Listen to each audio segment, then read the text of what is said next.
Graça e paz. Amém? Tudo amém? Sempre bem fresquinho, gostoso. Esses dias que eu estou falando de novo, é bem a chuva, espancada de chuva forte. Mas Deus tem misericórdia das nossas vidas aí, já deu essa amenizada no calor. E estamos aqui mais uma vez pela manhã reunidos para aprender mais do Senhor, para louvar o nome do Senhor, como foi ali durante a abertura, durante o louvor, e agora na administração da nossa lição de Escola Bíblica Dominical. Só gostaria, antes de começar, de convidar os irmãos para ir um pouquinho mais à frente, porque está faltando muitas pessoas aqui hoje, porque tem gente trabalhando, está em viagem, gente com metanoia, ainda fica muito lá atrás, a gente vai ter que ficar lá atrás, ao contrário. Então, convido vocês a vir um pouquinho para frente, chegar aqui mais pertinho, para ficar mais fácil até mesmo para ler ali no cachorro ali, longe fica um pouco mais complicado. Então, quem estiver atrás, chega um pouquinho mais perto. Então, tranquilo, hoje sou eu, né, o pastor José. José é mais cara de bravo, então eu vou ficar mais atrás ali, então vai ficar mais fácil. Um pouquinho mais perto. Irmãos, e essa manhã nós vamos dar início ali uma nova condição de lições ali, sequência de lições aqui na Escola Dominical, onde a gente vai falar sobre a Trindade Santa, né? Vai falar um pouquinho sobre as figuras de Deus, em Deus Pai, Filho e Espírito Santo.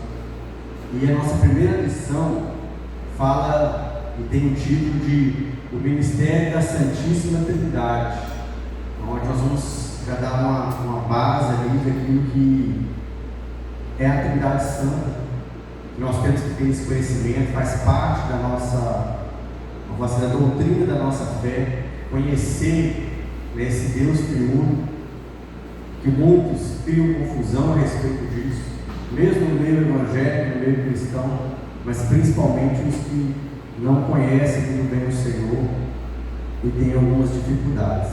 Então, nós vamos falar primeiro aí desse o título Ministério da Santíssima Trindade, e dando abertura com esse texto-alvo, né, onde aí em Mateus 3,17 fala nas nossas vidas: Este é o meu Filho amado, em quem me comprazo. Então, esse é um texto para a gente dar abertura, né, nessa manhã. E antes de adentrar mais a lição ainda, eu gostaria de orar mais uma vez, né, pela nossa escola dominical. Então, você em seu lugar, possa fechar seus olhos, vamos orar ao Senhor. Pai querido, graças te damos mais uma vez por estarmos aqui na tua presença. Obrigado porque em tudo o Senhor tem cuidado das nossas vidas. Obrigado porque o Senhor é o Deus das nossas vidas. O Senhor nos libertou do pecado. O Senhor nos libertou das amarras que nos conduziam para o inferno. E hoje temos salvação graças ao Senhor. Obrigado pelo cuidado da nossa casa, com a nossa família, no dia a dia, aqueles livramentos mais simples que às vezes a gente não dá valor, mas onde vemos a sua mão poderosa nos conduzir. Que essa manhã o Senhor continue falando aos nossos corações pela manhã e durante todo esse dia, esse primeiro dia da semana. Que a tua palavra possa enraizar dentro dos nossos corações e possamos assim ser luz no mundo e levar a tua palavra àqueles que ainda precisam conhecer o teu santo nome. Graças a Deus mais uma vez, oramos em nome de Jesus. Amém. Amados, não sei se está dando para ver direitinho aí, por causa da iluminação, da cachorro, mas nossa verdade prática é a doutrina da Trindade é central à fé cristã. Um só Deus em três pessoas coexistem e atuam harmoniosamente na obra da redenção. Então isso é a verdade da nossa fé cristã. Nós cremos num Deus triuno, que se manifesta em três pessoas diferentes, são três pessoas, mas que têm a mesma essência, que trabalham em harmonia. E a leitura que nós vamos fazer, nós começamos com o texto áureo ali em Mateus 3, mas nós vamos fazer a nossa leitura bíblica agora, do verso 13 ao verso 17, então você que tem a Bíblia aí, se possível, abra para a gente estar lendo aí, meditando a palavra do Senhor. É um texto bem conhecido, onde fala ali do batismo de Jesus Cristo. Todos encontraram? Amém? Então a palavra do Senhor nos diz assim, Mateus 3, 13 a 17. Então veio Jesus da Galiléia ter com João, junto do Jordão, para ser batizado por ele. Mas João opunha-se, dizendo: eu careço de ser batizado por ti, e vens tu a mim? Jesus, porém, respondendo, disse: deixe por agora, porque assim nos convém cumprir toda a justiça. Então ele permitiu. E sendo Jesus batizado, saiu logo da água, e eis que lhe abriram os céus, e viu o Espírito de Deus descendo como pomba e vindo sobre ele. E eis que uma voz dos céus dizia: este é o meu Filho amado, em quem me compraz, em outras versões, em quem me alegro. Glória a Deus. Então esse texto que nós lemos é esse momento do batizado de Jesus Cristo, aonde ele chega diante de João. Ao ver ali João, quando nós pegamos todo o capítulo 3, desde o início, a gente vem falando ali de João Batista, onde João Batista ele pregava a palavra do Senhor no deserto, porque ele não tinha a oportunidade de pregar nos templos, porque ele pregava sobre a vida do Messias. E como o sistema judaico ali estava corrompido pelos fariseus, pelos saduceus, pelos legalistas da época, a verdade não podia ser pregada naquele lugar. Então ele pregava no meio do deserto, ele pregava no meio do povo, fazendo esse início da pregação da salvação, abrindo um caminho para a vinda do Messias, como nós vemos lá no verso 3, do próprio capítulo 3, que fala: porque este é o anunciado pela voz do profeta Isaías, que disse: vós que clama no deserto, preparai o caminho do Senhor e endireitai as suas veredas. Profecia ali em Isaías 40, no versículo número 3, onde falava dessa missão de João Batista, que viria para preparar o caminho para a vinda de Jesus. E aí, a partir do verso 11, nós vemos esse encontro de Jesus junto a João Batista, para cumprir a ordenança de Deus Pai, e dar esse exemplo às nossas vidas, de sermos batizados, sermos restaurados, e vivermos uma nova vida em Cristo Jesus, diante desse Deus todo maravilhoso. Então este é o momento do batismo de Jesus Cristo que nós temos ali no capítulo 3, ali, a partir do verso número 11, número 13, por exemplo. E nós vemos toda essa manifestação da Trindade Santa neste momento.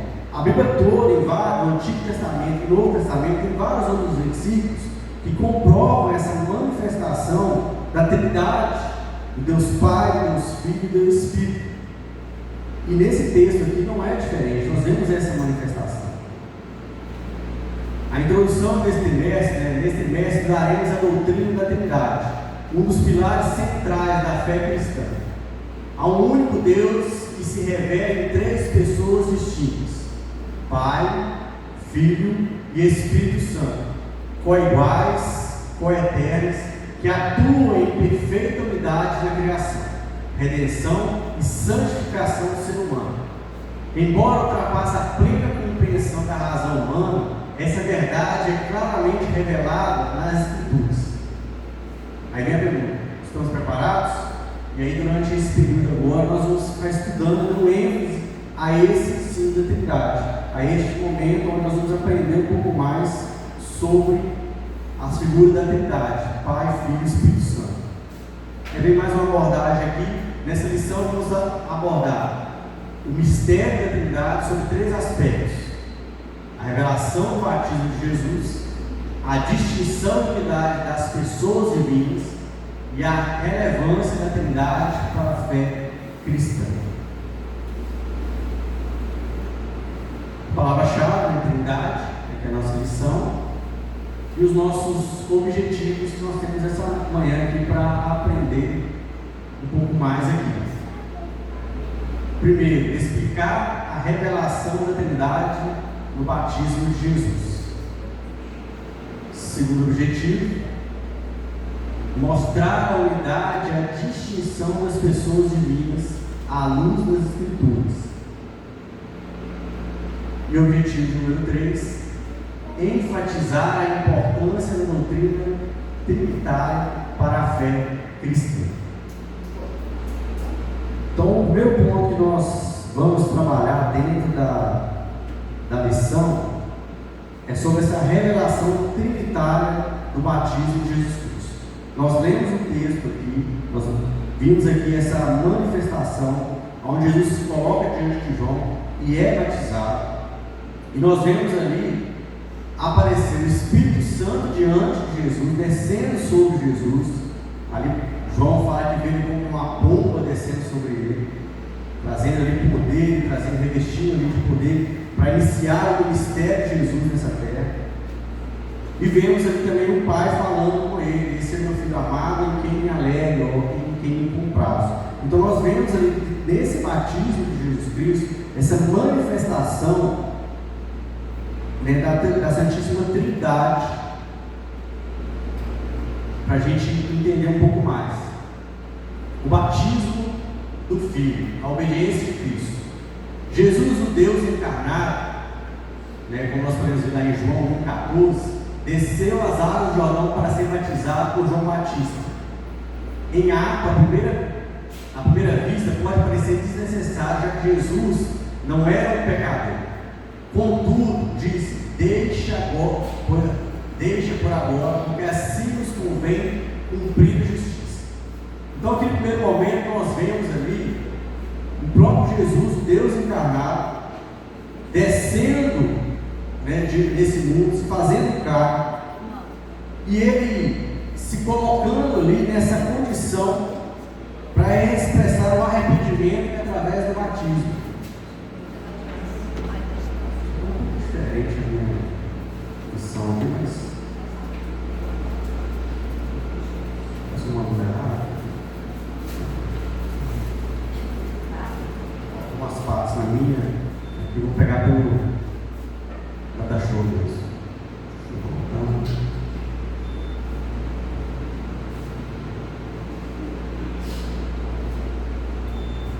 Então nós vemos ali Jesus encarnado que desce as águas para ser batizado por João Batista.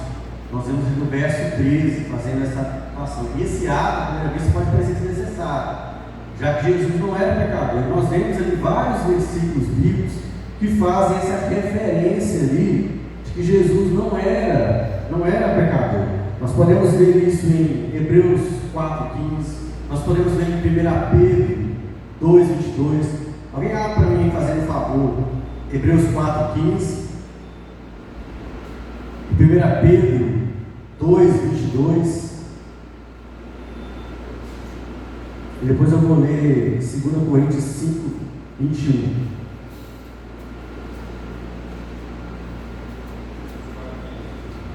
Hebreus 4,15. E depois 1 Pedro 2,22.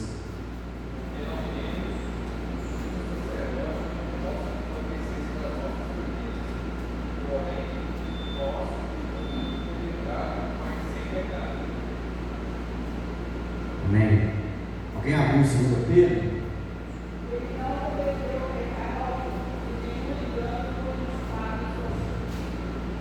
Amém. Deixa eu ver 2 Coríntios aqui. 5:21. Aquele que não conheceu o pecado, o fez pecado por nós, para que nele fôssemos feitos justiça de Deus. Então, quando nós olhamos para Jesus Cristo não tinha pecado. A palavra nos fala nesses 3 versículos que nós lemos e outros mais, mostrando a divindade de Cristo, que mesmo ele, se fazendo homem, carne, habitou no nosso meio, passou as provações e as lutas, mas se manteve íntegro e sem pecado. Por isso, o sacrifício de Cristo na cruz, ele foi suficiente para as nossas vidas. Porque ele fez isso passando por todas as nossas dores e dificuldades, e sem pecado, sem mácula, sem mancha, o sacrifício definitivo. Mas mesmo assim, ele vem e cumpre submete essa tradição judaica né, que na verdade é uma tradição cristã judaica, né, depois dos 10 anos convertidos, as pessoas se converteram a Cristo, nós temos a tradição do batismo, mas dentro ali do meio judaico havia ali uma tradição que falava sobre essa imersão, sobre entrar nas águas também e se purificar espiritualmente e fisicamente para adentrar os templos. Então o batismo ele remete a essa prática aí judaizante de se limpar para chegar ao templo. No batismo nós nos colocamos diante do Senhor, entendemos quem é Cristo sobre as nossas vidas e temos naquele momento um encontro com o Senhor e a manifestação através ali da simbologia do batismo, daqueles que podem lembrar aquele momento do seu batismo, de mergulhar nas águas e sair das águas, da morte do velho homem, o renascimento do Filho de Deus, de uma nova pessoa em Cristo Jesus. O batismo simboliza isso para as nossas vidas e Jesus traz esse ensinamento, ele cumpre esse ensinamento para nos mostrar que nós precisamos, diante de Deus, ao ter encontro com o Senhor, ter essa mudança em nossas vidas. E dando sequência aqui, a lição, Jesus não precisava ser batizado, né, como forma de expressar esse arrependimento. Ele não tinha necessidade, como nós vemos nos textos. Jesus não tinha pecado, ele se associa, ele submete a isso, mas sem ter pecado, para trazer esse ensino sobre as nossas vidas. Assim, o batismo de Jesus é um gesto de identificação com a humanidade pecadora e uma atitude de obediência ao plano redentor do Pai. Esse é o início visível da missão messiânica que culminava na cruz. Então é um exemplo para as nossas vidas, onde Jesus traz essa moldagem para as nossas vidas, e nós podemos aprender com ele, se identificando com as nossas dificuldades e se colocando em arrependimento. Nós, conhecendo a Cristo, nos colocando em arrependimento, nós aprendemos com Cristo vendo esse grande exemplo. A descida do Espírito, logo após a sair das águas, Jesus viu os céus se abrirem e o Espírito Santo descer sobre ele, em forma corpórea, como uma pomba. Essa manifestação visível indicava ser o Messias prometido, o Cristo, literalmente, o ungido de Deus. Essa unção, porém, não deve ser confundida com uma adoção do Espírito, como se Jesus passasse a ser o Messias naquele instante. Antes mesmo do batismo, ele já era o Filho de Deus. Então, nesse momento da figura de Jesus se colocando no batismo, nós vemos a descida do Espírito Santo ali, esse exemplo da pomba vindo sobre ele em formato de Espírito Santo, mas isso não indica que ele passou a ser o Messias prometido a partir deste momento. Ele já era muito antes, porque ele é Cristo, ele é o Filho de Deus. Como nós vemos em Lucas, está cortando ali a referência, mas traz para nós esse sentido. Então muitas vezes as pessoas interpretam como que Jesus passou a ter a natureza divina a partir do momento só da descida do Espírito Santo, mas não, ele é o Senhor, ele é o Senhor.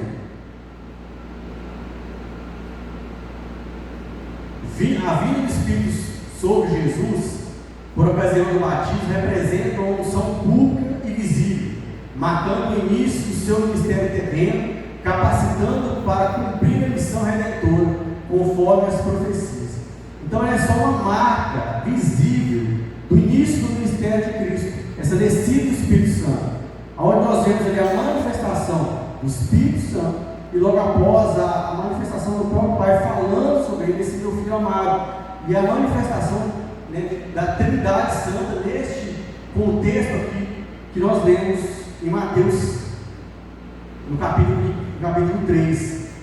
Então nós vemos essa descida do Espírito Santo como uma unção do ministério de Jesus. A voz do Pai. Por fim, a voz audível do céu proclama: este é meu Filho amado, em quem me comprazo.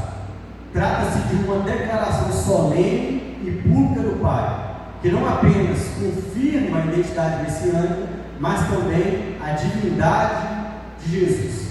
Então, quando nós vemos a voz de Deus aqui se referindo a Jesus Cristo, nós vemos essa comprovação, nós vemos a manifestação de Deus falando: este é o meu filho, esse é o Messias prometido, ao qual muitos ainda esperam e não acreditam ser. E João declara ali, quando ele vê Jesus Cristo, nós vemos nos versos ali anteriores, versos 10, 11, onde ele fala: eu não sou digno de chegar perto de você, como que eu vou te batizar?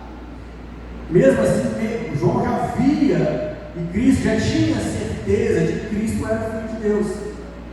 E essa descida do Espírito Santo, mas a voz de Deus Pai falando com ele sendo filho, é mais do que essa comprovação do mistério de Jesus Cristo, de que Jesus era realmente essa divindade, o Cristo prometido das Escrituras, o Salvador, o Messias, que traria a liberdade, a salvação para as nossas vidas.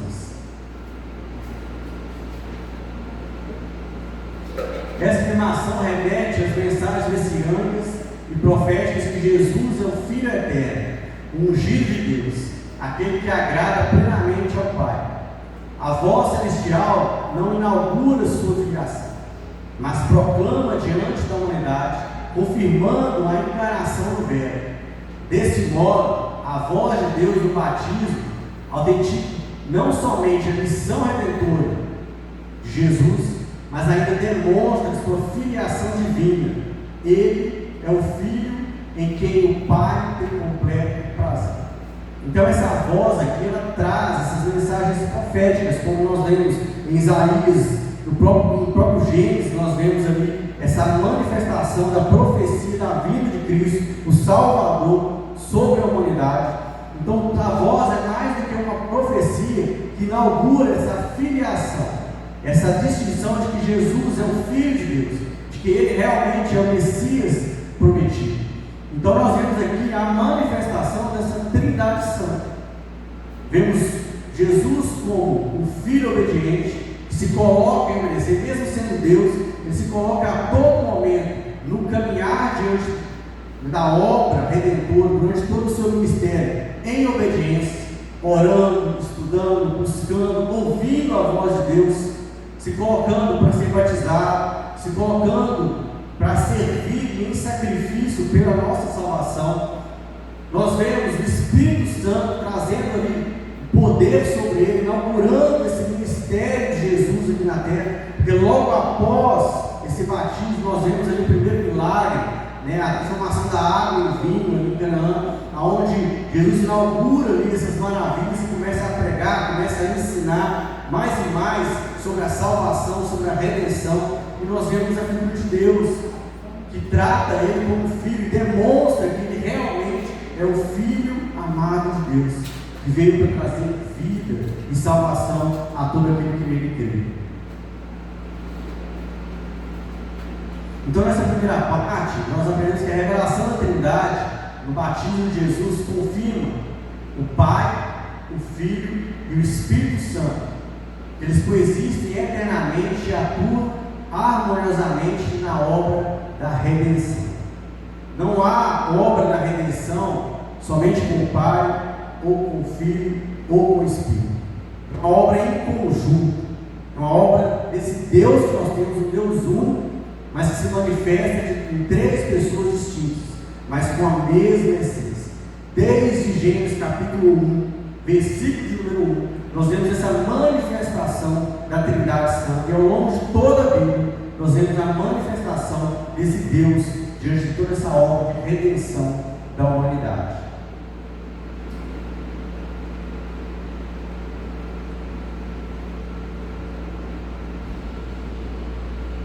Tópico 2. Eu peço perdão aos irmãos, é porque o pastor mandou uma parte do estudo aqui, mas tinha alguns slides deles que estavam faltando. Por isso que eu estou até passando para ler ali, porque aqui está faltando alguns desses slides. Então, tópico 2. A distinção da unidade das pessoas da Trindade. Nós vemos ali aquela figura, que dá o exemplo de Deus, o único Deus que nós temos, o Deus único, mas que é composto de três pessoas: o Pai, o Filho e o Espírito. E nós entendemos dentro do ensinamento cristão de que o Pai não é o Filho não é o Pai, o Filho não é o Espírito não é o Pai, e são três pessoas distintas, mas que subsistem e são esse Deus que nós servimos. Então, a unidade e distinção pessoal. A doutrina da Trindade afirma que Deus é uma só essência, mas subsistem três pessoas distintas. A obra da redenção, por exemplo, é trinitária em sua essência. O Pai planeja, Efésios 1:4. O Filho executa a obra expiatória, nós vemos lá em João 3:16, Hebreus 9:12. E o Espírito Santo aplica os benefícios da salvação. Alguém abre para mim, fazendo favor, em Efésios 1:4. João 3:16, quem souber pode ler de cor aí, de cabeça. E uma outra pessoa abre para nós aqui em Romanos 8:16, fazendo favor.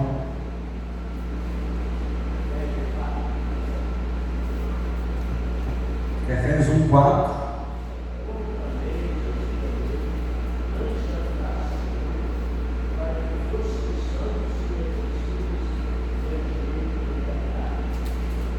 Ali a eleição de Deus sobre as nossas vidas. João 3:16.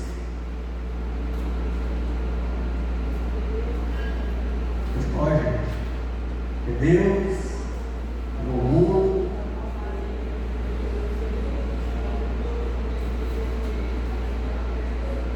Nós vemos ali a obra expiatória de Cristo ali sendo manifestada nesse versículo. E alguém abriu em Romanos 8:16?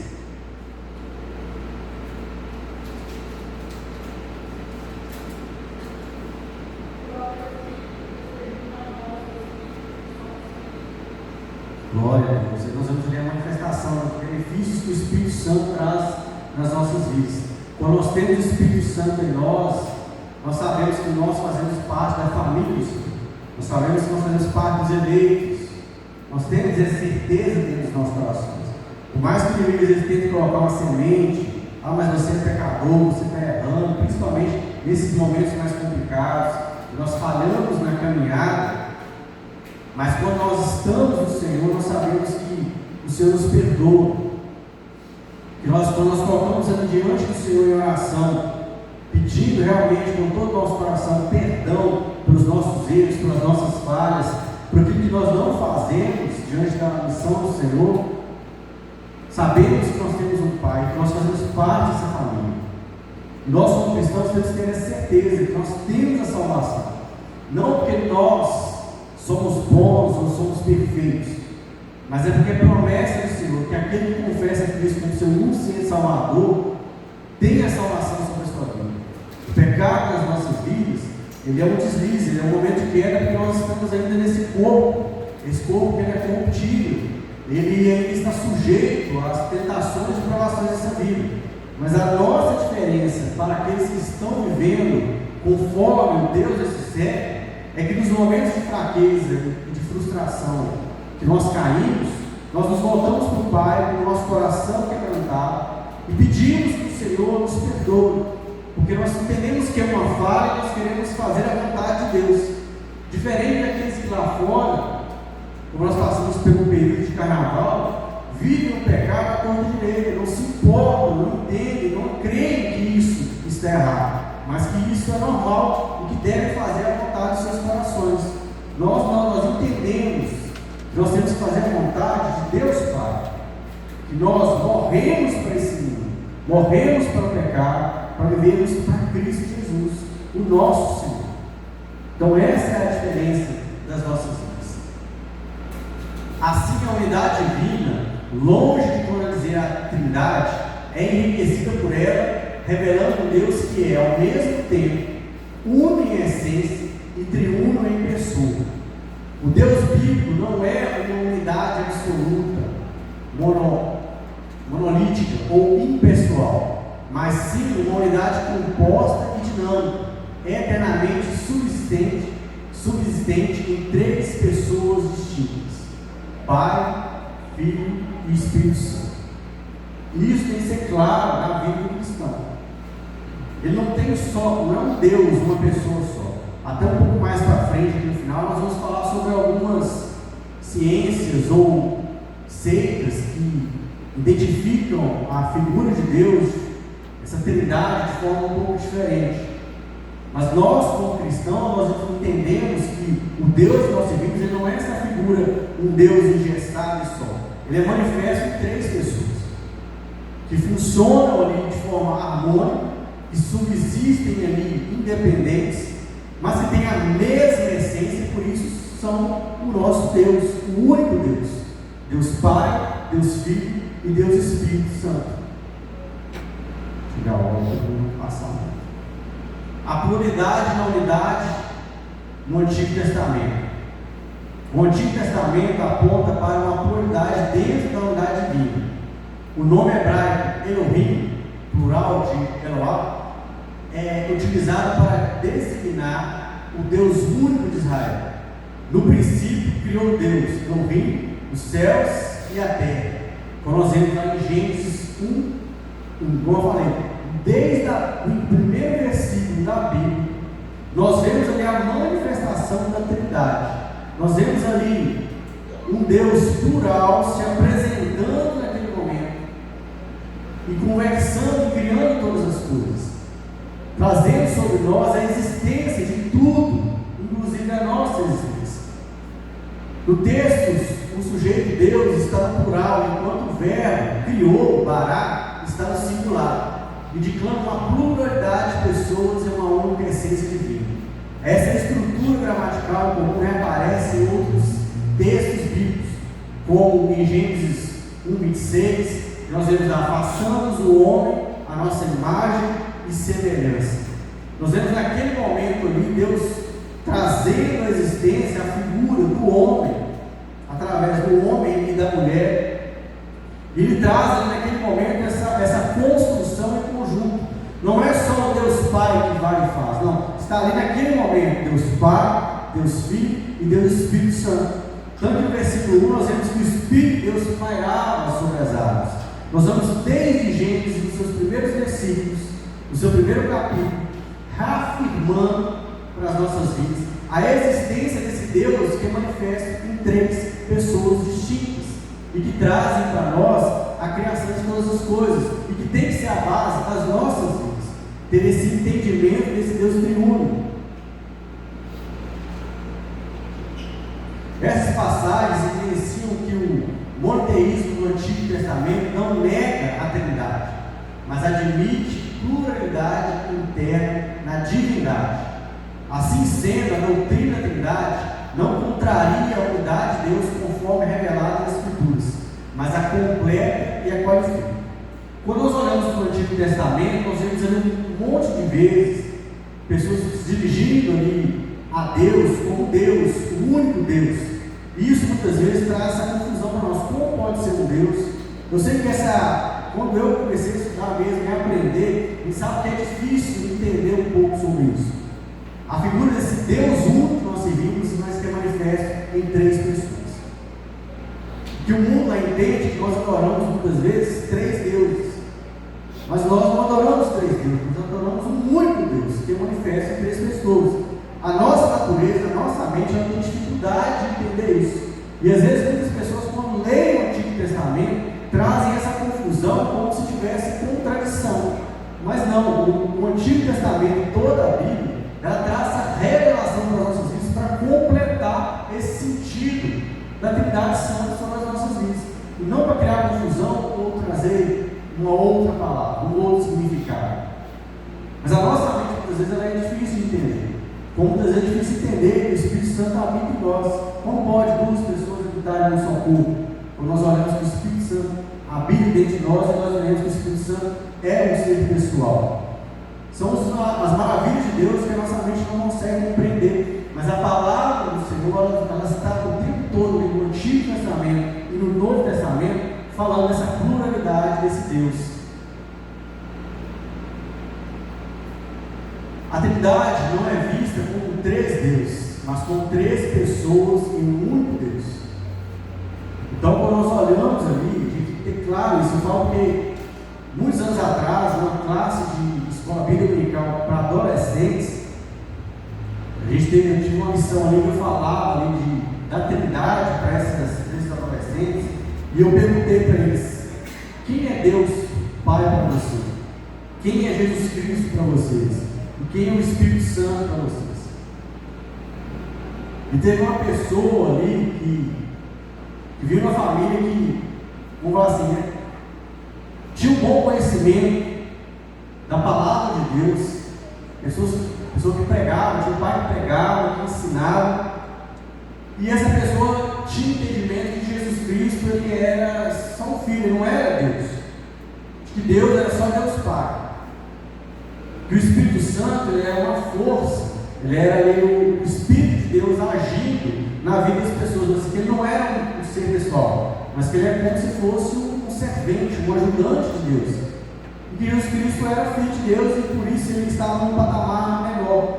Então existia um Deus Pai Todo-Poderoso, o Criador de todas as coisas, um Deus para ele servir, Jesus Cristo, seu herdeiro um pouco abaixo, e que depois nós abaixo de Jesus, e que o Espírito Santo nada mais fosse do que uma força. E tinha essa compreensão. Mas quando as pessoas até mais velhas, na caminhada cristã, ainda tem essa confusão na sua mente de olhar para essas três figuras da Trindade, de entender, quando nós falamos Deus Pai, Deus Filho e Deus Espírito Santo, entendem às vezes ali como se fosse um pódio, Deus Pai primeiro, Deus Filho em segundo, Deus e o Espírito Santo em terceiro. Mas quando a gente fala ali a primeira pessoa da Trindade, a segunda, é quando nós olhamos cronologicamente na manifestação da Trindade no nosso mundo. Deus Pai criando todas as coisas, mas era Deus ali, Deus Pai, Deus Filho, Deus Espírito Santo, mas a manifestação desse Deus soberano em toda a criação no Antigo Testamento, Jesus, Deus Filho, se manifestando com a vida de Cristo, para pagar o preço pelos nossos pecados, o sacrifício na cruz, que traria a liberdade do pecado para as nossas vidas de salvação, se manifestando nessa segunda oportunidade, literalmente nas nossas vidas. E hoje nós temos a manifestação do Espírito Santo, com a volta de Cristo para o Pai, os céus. Nós temos o Espírito Santo vindo como nosso consolador, como aquele que nos guia, que trabalha diariamente nas nossas vidas.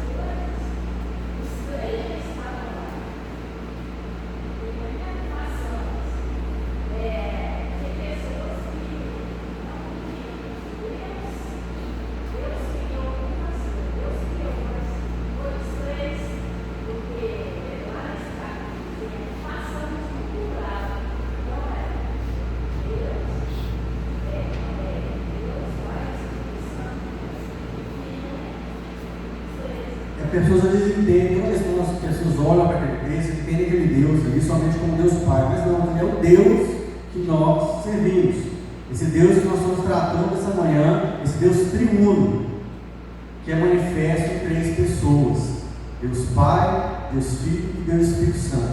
Naquele momento, a manifestação de falar, de criar todas as coisas, de se apresentar à humanidade, como foi ali em Abraão, Isaac, Jacó, Moisés e tudo mais, nós vemos um Deus Pai chegando ali e se apresentando, é a manifestação de Deus Pai, mas era o Deus sendo manifesto, na Trindade Santa, não estava ali só o Pai, o Pai veio fazer a obra, veio chamar Abraão, veio chamar Moisés, e os outros dois ficaram lá.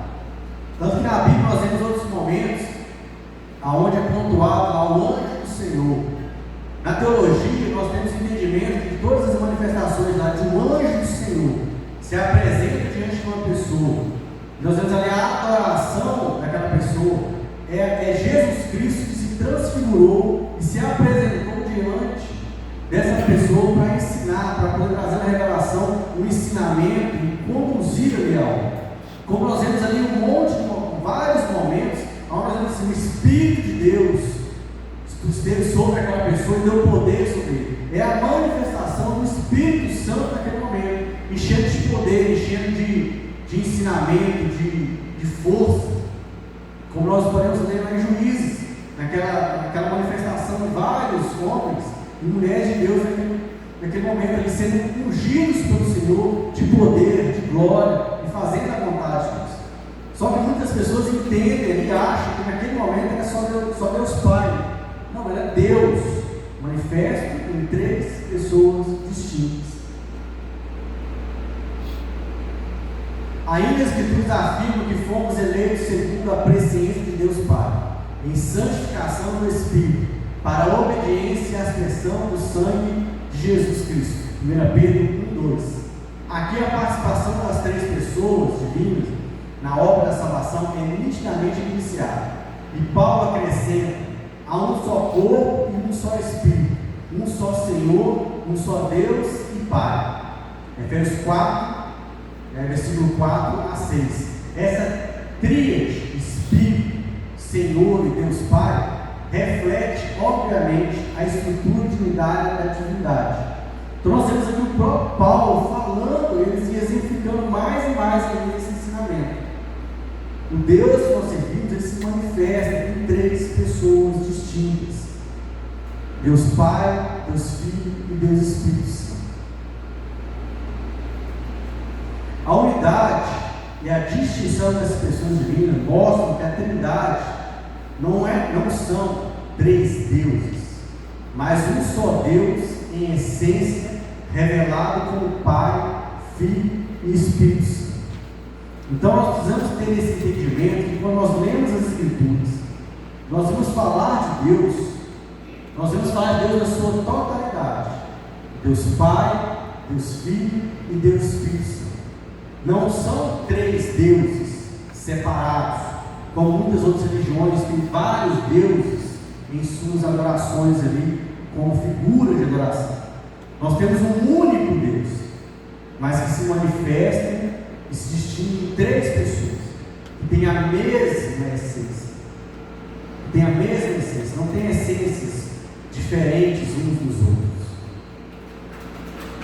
E por último, a relevância aqui da Trindade para a fé cristã.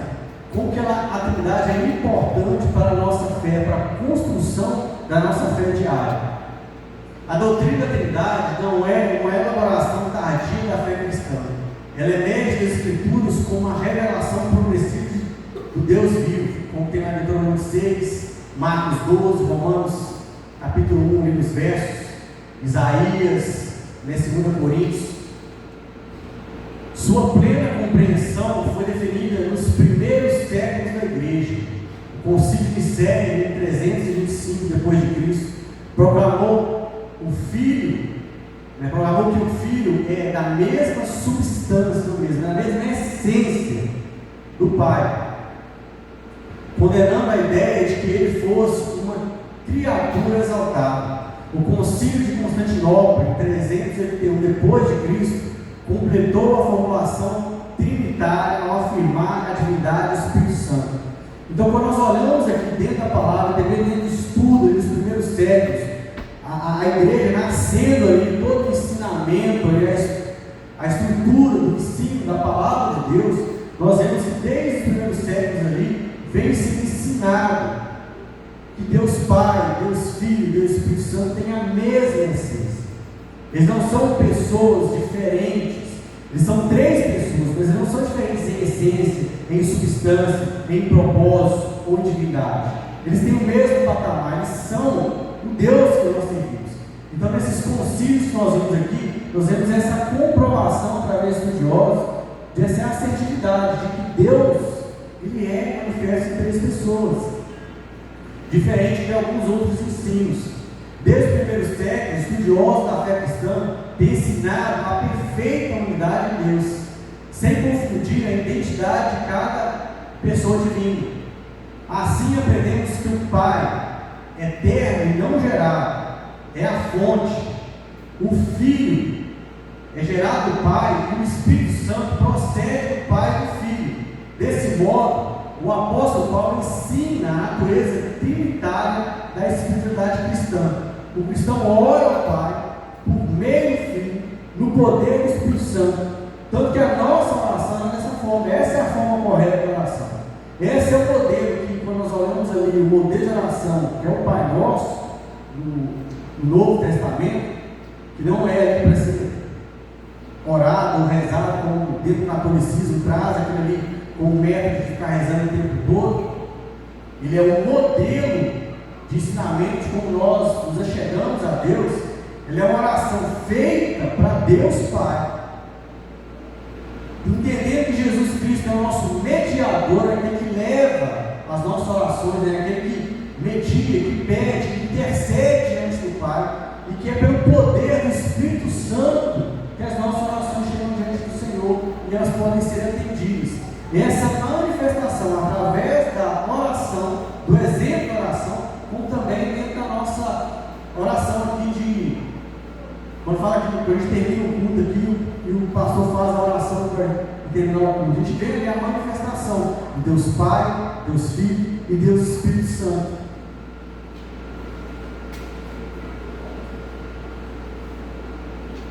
O teísmo, vamos falar assim, algumas doutrinas que trazem heresia sobre esse ensinamento, né, da Trindade ali. O triteísmo, crença em três deuses separados, viola a unidade de Deus, pois a Bíblia revela a existência de um só Deus.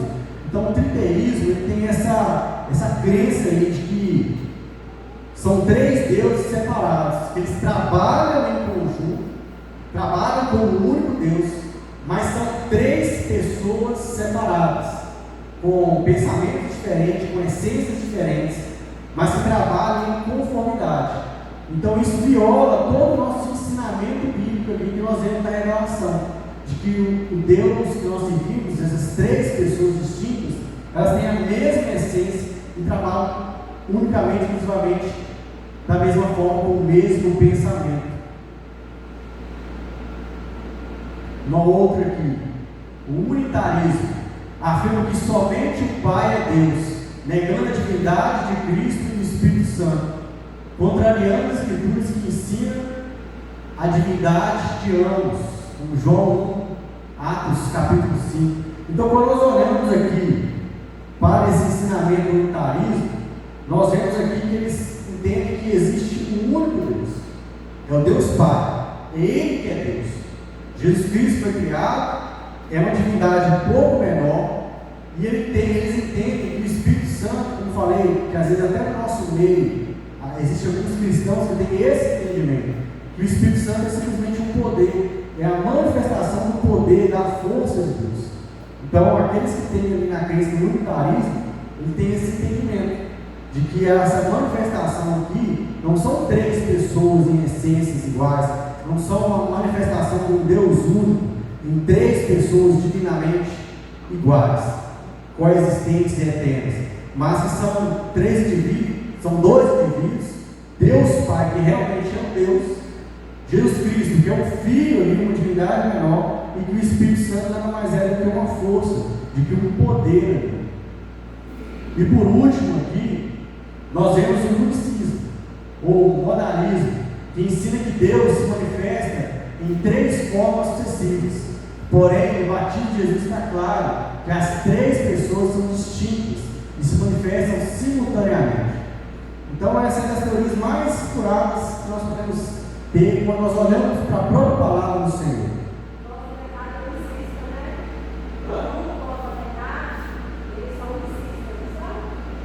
Eu confesso que eu ouvi falar alguma coisa, mas eu não entendo bem porque não é o meu estilo musical assim, então eu não aprofundo muito, mas já vi eles falando sobre isso algumas vezes. Então nós vemos ali um erro, porque quando o texto que nós lemos aqui do batismo de Jesus, nós vemos as três pessoas identificadas ali.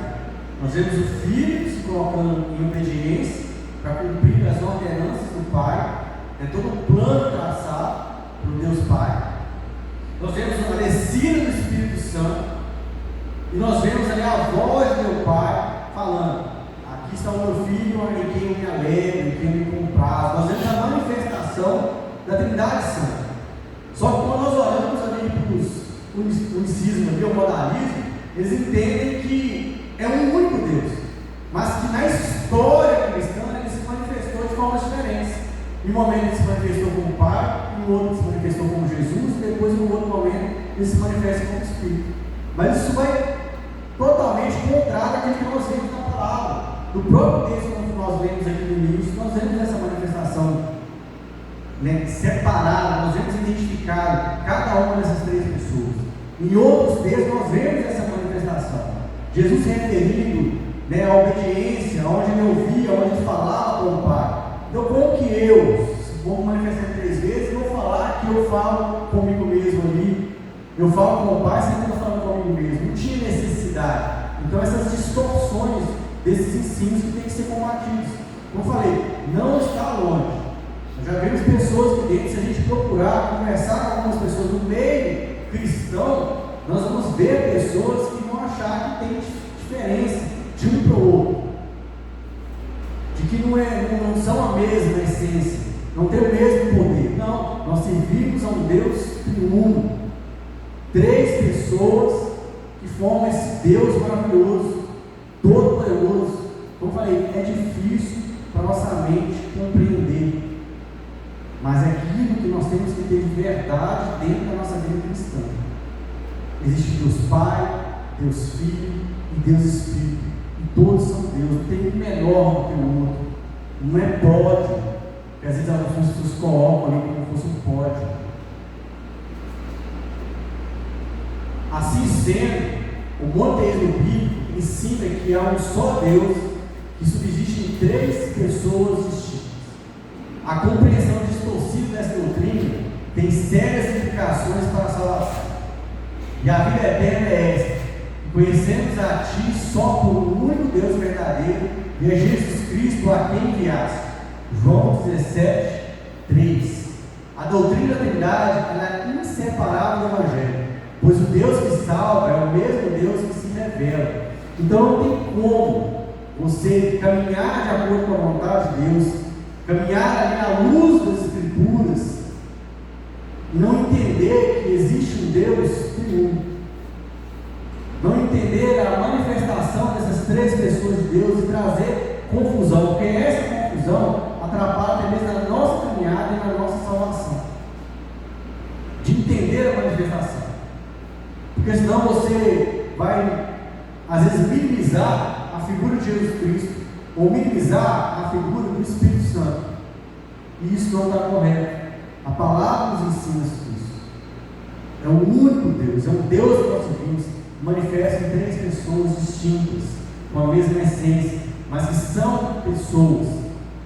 Não lembro de cabeça aqui, mas há um versículo no Novo Testamento que fala que o Espírito Santo ele se entristece com a comprovação de que ele é um ser pessoal, de que ele é Espírito, mas ele é um ser pessoal, ele tem sentimentos, ele se entristece.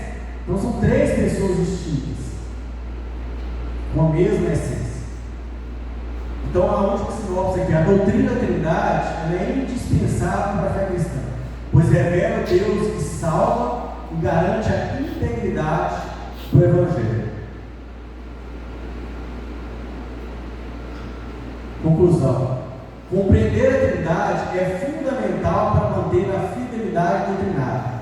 Essa doutrina não apenas protege a integridade da revelação de Deus, mas também sustenta toda a estrutura da salvação. Crer na Trindade é crer no Deus que salva e que se manifesta plenamente como Pai, Filho e Espírito Santo. Por isso a doutrina trinitária, ou a doutrina da Trindade, deve ser confessada, celebrada e ensinada como fundamento inegociável na fé cristã.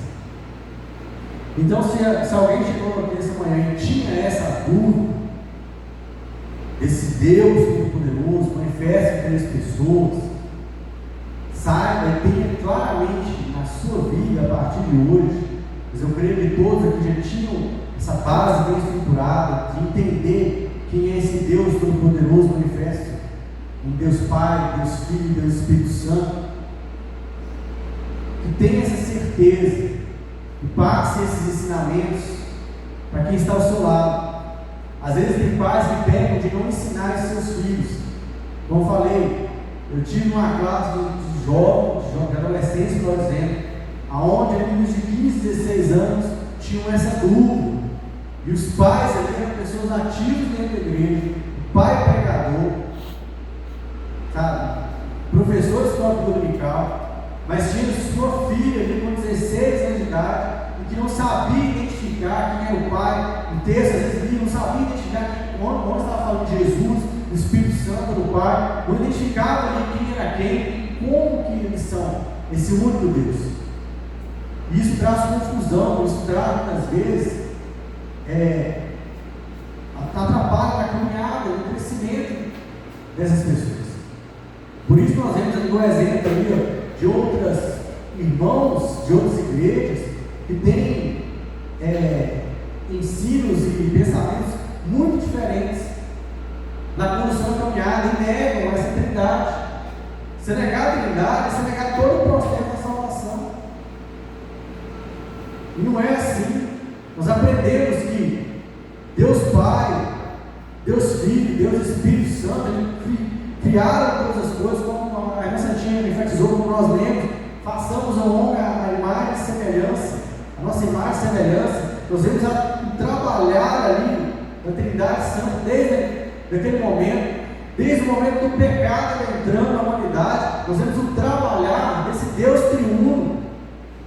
E vemos ali Deus Pai agindo ao longo do Antigo Testamento, levantando homens, preparando homens, levando a mensagem, o povo de Deus ali sendo levantado nesse mundo, para a palavra, o nome de Deus ser pregado, ser ensinado, as profecias sobre a vinda de Cristo Jesus, que não é o mesmo Deus, mas é o Filho de Deus, em essência, que veio a esse mundo, se fez carne, sem pecado, pagou o preço pelas nossas vidas, sendo ali ungido com o Espírito Santo, pregando, falando, operando milagres, e depois da sua ressurreição, indo aos céus, voltando para o Pai, e o Espírito Santo hoje trabalhando nas nossas vidas.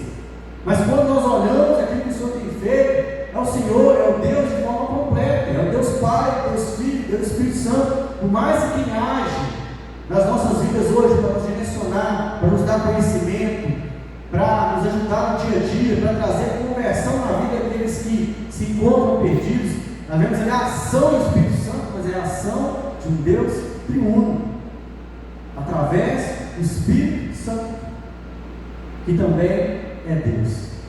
E nós não podemos ter essa dúvida na nossa caminhada, esse mistério da Trindade Santa. Não podemos imaginar que Ele é o único Deus manifestando de formas diferentes em três oportunidades, nem que um é maior do que o outro, e nem que são três pessoas diferentes, com pensamentos diferentes, com essências diferentes. O Deus que nós servimos é o único Deus. Nós somos monoteístas, nós somos o único Deus, mas que se manifesta em três pessoas que têm sentimentos, são seres pessoais, mas que têm a mesma essência de Deus. Amém? Então essa foi a nossa missão hoje